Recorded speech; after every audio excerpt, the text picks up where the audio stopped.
Porque é necessário a gente aprender a diferenciar o que é refluxo fisiológico e o que é doença do refluxo gastroesofágico.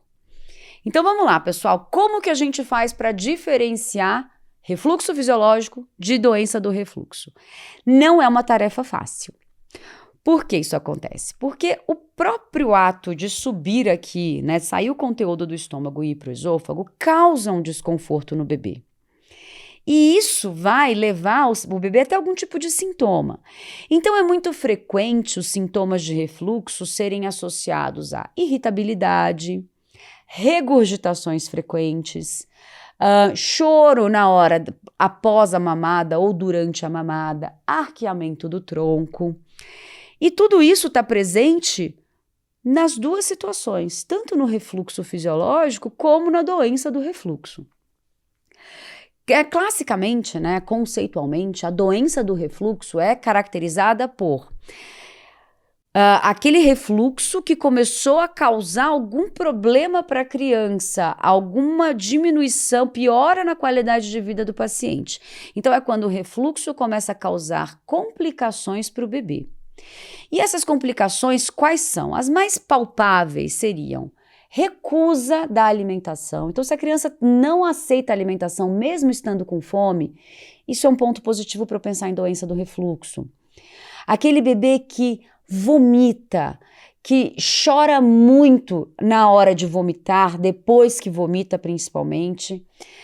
Aquela criança que começa a não ganhar peso de maneira adequada ou, pior ainda, começa a perder peso. Então, isso daí são sinais que nos fazem pensar mais em doença do refluxo.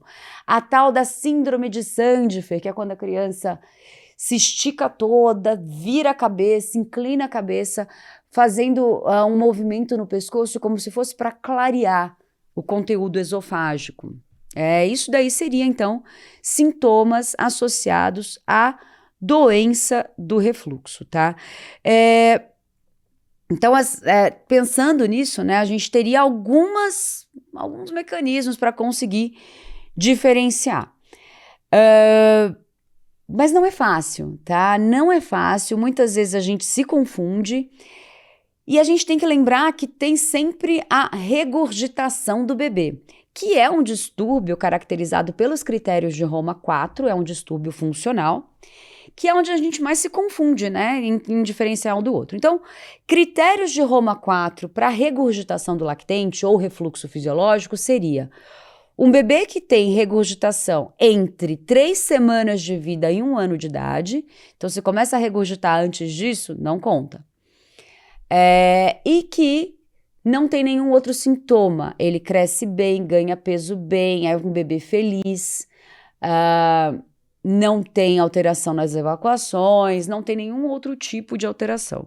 Não tem recusa alimentar. Esse é o regurgitador feliz. É aquela criança que tem só um problema de lavanderia, não tem um problema de saúde. Vive regurgitando para todo lado. Atendi um desse agora na Santa Casa, né, hoje de manhã, que é um bebê que tá lá em aleitamento materno exclusivo, tinha 2 meses e meio de idade, já tinha dobrado o peso de nascimento com 2 meses e meio de idade, tava uma bolota, mamando toda hora no seio materno, toda hora soltando leite, né, regurgitava até pelo nariz, porque a criança não consegue nessa idade controlar, então regurgitava para todo lado e a mãe desesperada, né. E agora, o que eu faço? Pois é, seu filho é um regurgitador feliz, é um guloso, mama pra caramba e por isso ele regurgita mais. A conta não fecha, né, quando a gente tem um estômago pequenininho e vive enchendo esse estômago de leite. Então, orientações, né, para esse bebê, orientações apenas, porque é só um regurgitador feliz, né.